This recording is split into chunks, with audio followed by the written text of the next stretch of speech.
All right, welcome back, guys and gals. I hope you've already watched my playthrough video of this game, The Night.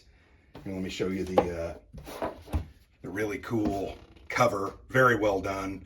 The Night, the solitaire zombie attack board game from White Dog Games. This game, yes, if you recognize the title, and if you recognize the house in the background, the little white farmhouse that the human survivors hold up in George A. Romero's Night of the Living Dead, you can see that this game pays homage to that story, and it's pretty cool, very interesting, unique, light, lots of dice rolling, some strategic choices about who gets what weapons, whether you board certain doors and windows or lock doors, whether you hole up in one certain area, how you'd best defend. You know, I'm telling you, sometimes it's better to get out into the yard. You can see here, and if you watch the playthrough, Tom kind of abandoned the house because that was his only option. And then Karen and Helen holed up in the basement, and they survived. They were the only three that survived out of the seven. I could have done better. I think that I should have done better, but them's the breaks in these kind of games. These kind of games, you're going to be rolling a lot of six-sided dice. You're going to roll to place units on the board, the zombies, where you spawn them, how many number of zombies you spawn. They're all going to then do actions. Their actions are fairly standard. Move. They're going to try to go through doors and windows or break those doors and windows. They're always going to move towards a living human, the nearest living human. Once they get next to someone and they still have action points remaining, they can attack. So real quick, I will show you, this is a fairly standard zombie.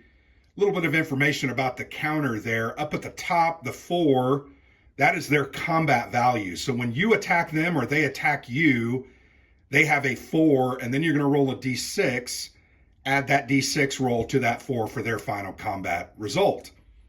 The human that they are attacking also has, let me grab Tom as an example. You'll notice Tom has a combat value of 4 as well. He's also going to get a d6, but he can have various weapons. There's all different kinds of weapons. Here's a knife. So let's assume Tom had a knife. All of a sudden, he's a 5 to a 4. We're going to roll dice. Here, I'm going to roll these two six-siders. The blue one is Tom. The black is the zombies. Okay. So zombies rolled a 5. 5 plus 4 is a 9. Tom rolled a 4. 4 plus 5 is a 9. Tie. So the ties always go to the humans. So in this instance, Tom would eliminate this zombie, and that's worth 1 victory point at the end of the game. Now, there are better weapons. Let me show you a couple of the better weapons out there. Tire iron here. We got a Winchester. There's a cup. And in fact, at the beginning of the game, there's about a dozen weapons. You're going to randomly draw those and place them out in random areas based on the item table. But here's a look at a few of that. You got a tire iron that gives a +2. The Winchester rifle gives a +2, 3, or 4 based on a range increment. With the rifle, the further you are away, the better your shot is going to be. Shooting is also a little bit better. You literally just roll a 6-sider, add the ranged combat value from your counter and the Winchester rifle in the range. All you have to do is get a 6 or higher. You can see a chainsaw there at a +4. In my playthrough, Harry had the chainsaw, making him a 7. So he was pretty beefy. And then you got a knife that is only +1. So that's kind of how combat works. Combat's pretty cool, very interesting. But literally the zombies are just going to move around the board trying to come for you. They have a number of action points. So let's go ahead and I'm going to show you a couple zombies here. Most of them have 2s. I think there's a couple that have 3s. And I think, here we go. So here's the number of, these are kind of the 2 different varieties of zombie. You can see one on the left has only 2 action points there below their combat value. Action points are used to do actions, and there are certain values that are tied to those actions. Let's go ahead and show you these here in the rule book. So 1 AP to move an orthogonally adjacent square. They cannot move diagonally. Humans can move diagonally. 2 action points to move through an unboarded up window. So they can only move through a window with 2 action points. So that means most zombies are going to have to move up to a window, stop. The next turn they can move in. They're not very dexterous. 1 AP to attack an orthogonally adjacent human. Once some unit attacks either a human or a zombie, they can no longer take any action points. So they can't attack twice. They can't attack, kill you, and then move away. They can only, once you attack, everything else gets lost and you're done for the turn. Attack through an unboarded window. So zombies can, that's cost 2. Their final action there is to attempt to break a window or a door that's boarded up or locked. They'll have to roll a d6, and on a roll of a 6, they will break the door or they will break the window. Here are some boarded up or boards. So literally, if you board them up, you're going to put these boards across the windows. That denotes that they have to be broken. Now, there are some breaker zombies. There's actually quite a few. I think there's 7 or 8 of them. You'll notice in very, very tiny text, breaker, they're above zombie.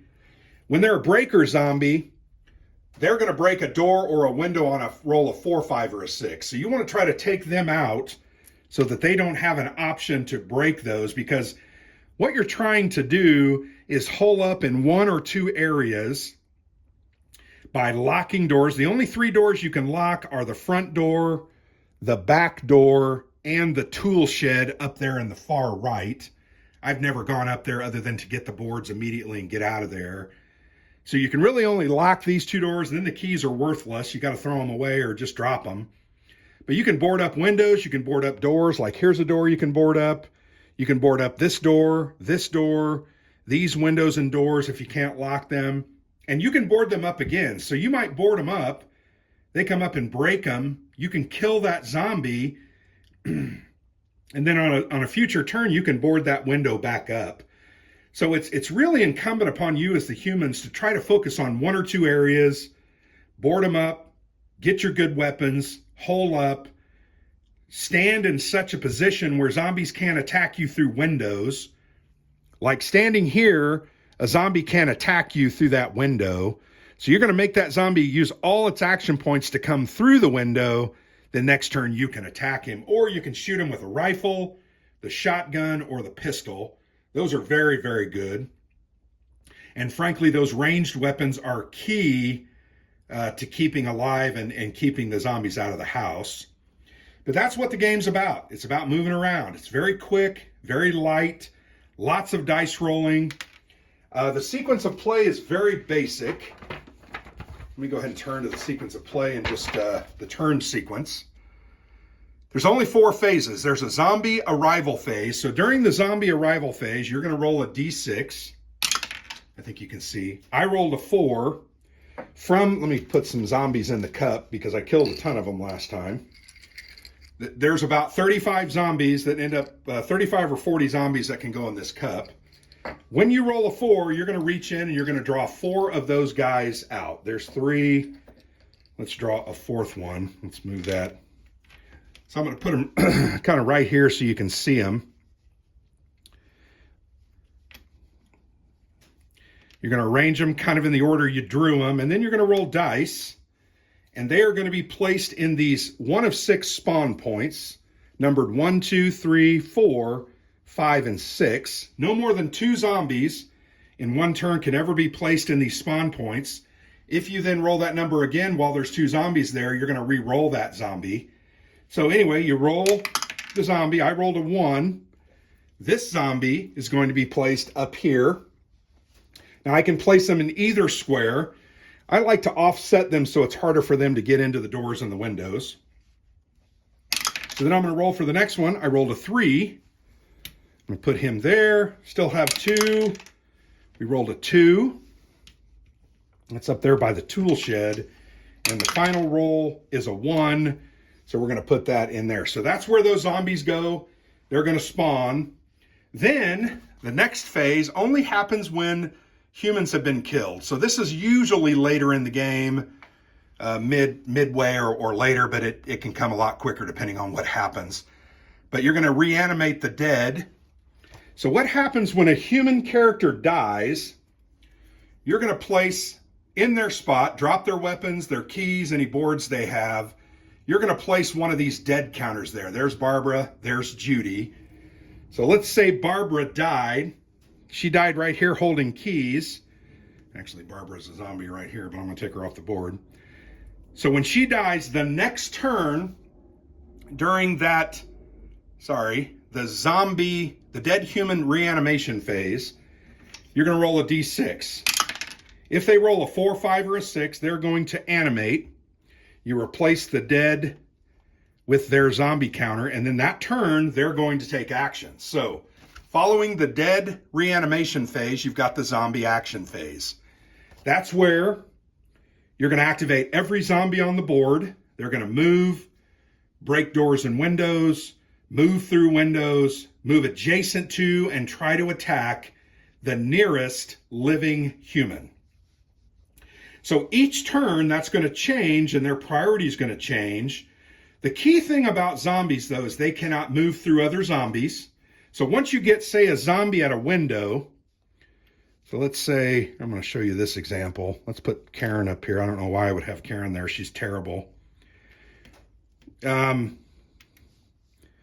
If you've got this situation, this guy might attack. Oh, Karen survived and killed him. Then these guys could move up, but she wouldn't be able to attack because you need 2 to attack through an open window. So then Judy won't be able to get into that spot because they can't share a spot, nor can they move through. So she's just going to kind of sit there because you don't want them to move further away. And when I say you don't want them, the zombies don't want them. She's just going to kind of stack there. And that can clog them up a little bit. And that's a good thing. So that's their movement priorities. And all of their actions then, once they are done, and you've moved all of them, and once again, you can see on the board here, I have 2, 4, 6, 8, 10, 12, 14, 16. There's 20 zombies on the board. Each turn's going to take longer and longer the more zombies you have alive on the board. Then after the zombie action phase is exhausted, and I will say this one thing, I try to do them in clockwise order. So I always start down here at the front porch, just go in order. So I would activate this guy first, second, third, and just go around until they've all been activated. If you don't do that, you're going to end up messing it up. And actually, if you watch the playthrough, you notice I think I messed up at least once or twice. But then finally, the final phase is the live human action phase. Now, you have 7 defenders to start the game. During this phase, you're going to roll a d6. I'm going to roll the blue.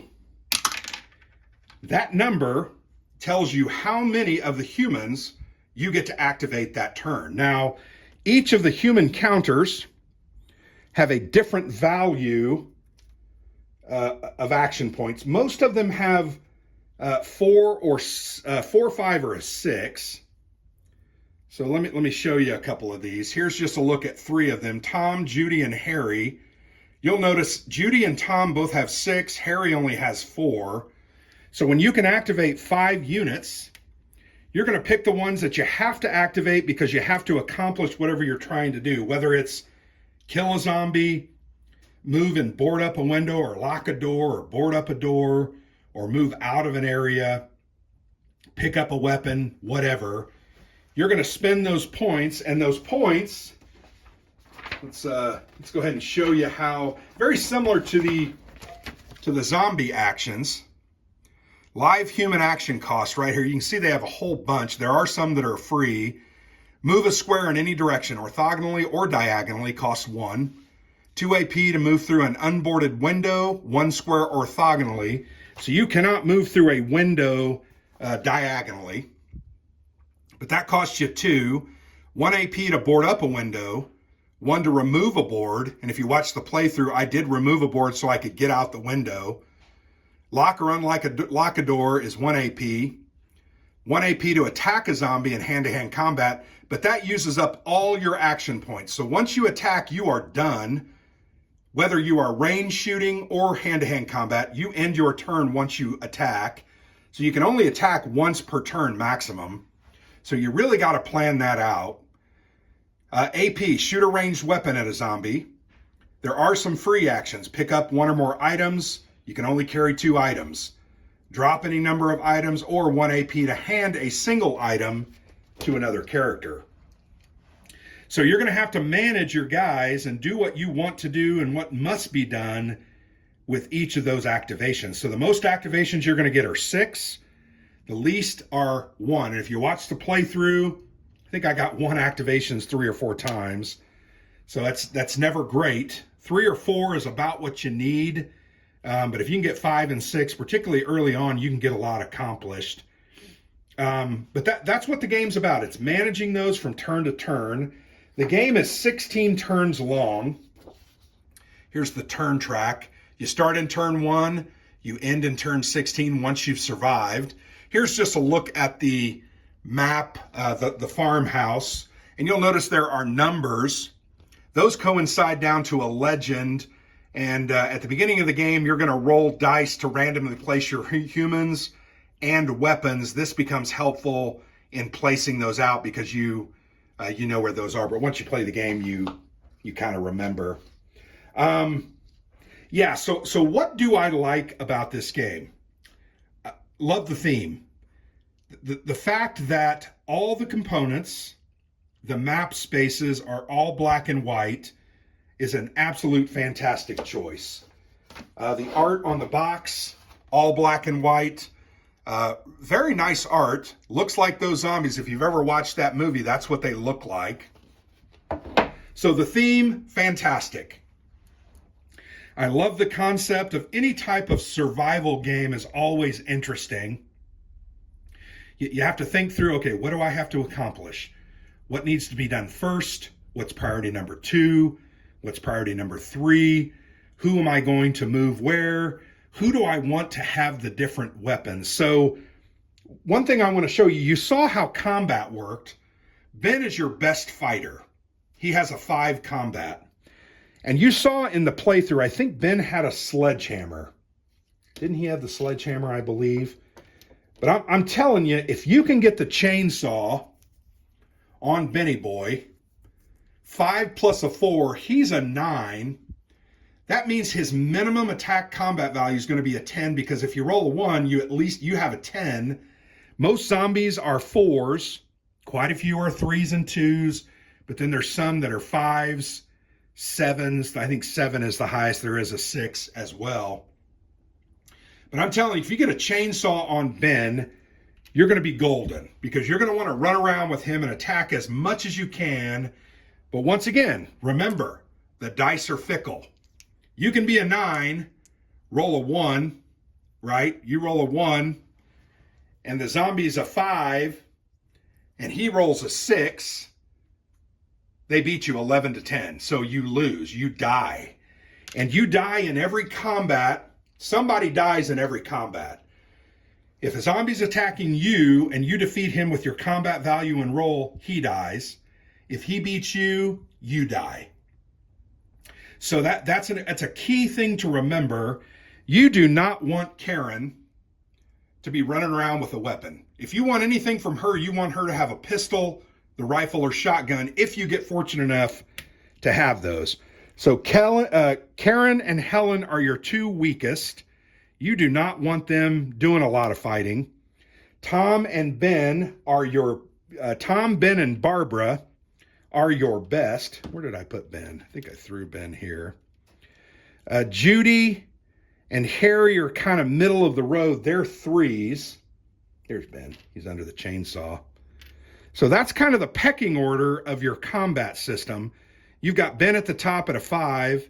Barbara and Tom are very good at a 4. Harry and Judy are average at a 3. Helen and Karen are weak at a 2. You don't want Helen and Karen doing any combat. You want them running around, boarding up windows and doors, locking doors, getting things, bringing them to you, because that's how you're going to best utilize them. But Ben, Barbara, and Tom, you want to do a lot of fighting. You want them to be out there attacking with a good weapon, because that's your best chance to kill zombies. So, you got to talk. I like having to prioritize what you're doing.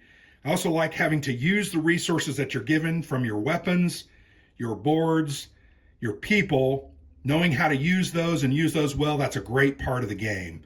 The other thing I really like about the game, that combat system, pretty cool. But it all comes down to dice. And if you know me, my dice rolling is typically atrocious. In this last playthrough, I did pretty well. I mostly rolled effectively and was able to kill. I killed 21 zombies. The other thing that I like about this game, and we talked a little bit about this in the playthrough, this game is very variable.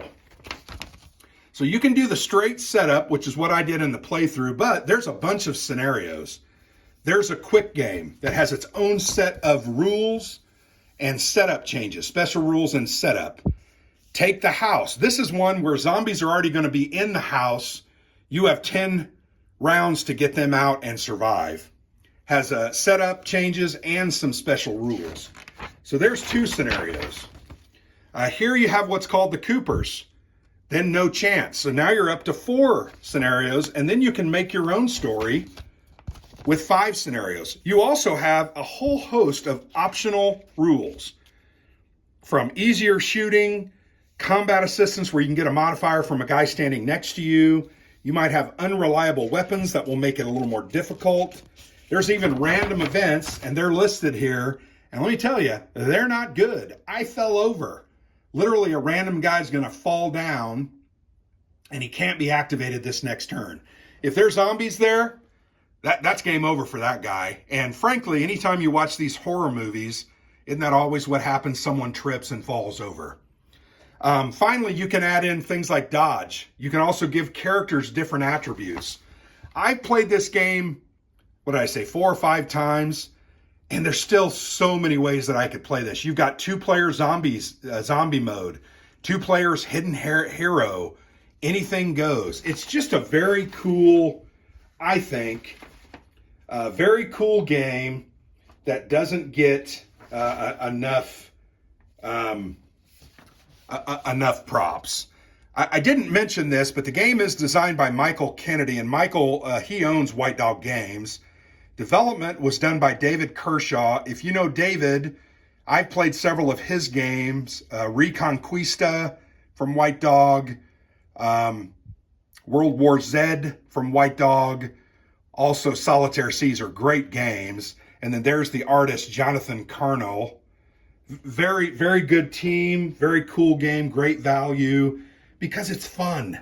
And isn't that frankly why we play these games? I know a lot of times we cover serious and deep historical war games and simulations, and that's a thing of life and death. This is fantasy.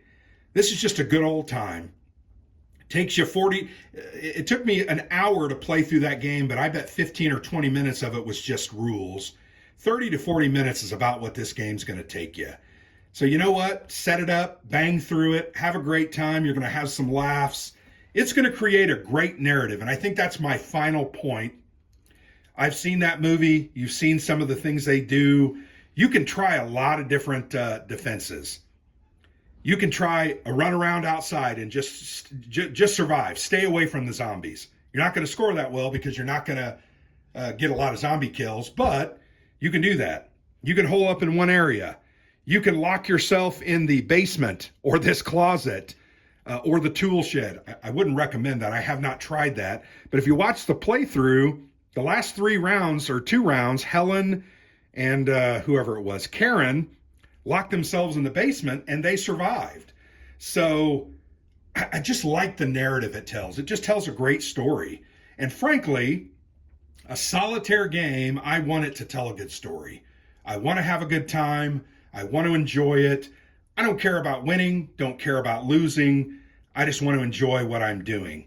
This game does that in droves. Well designed, well produced. I mean, the map is absolutely gorgeous.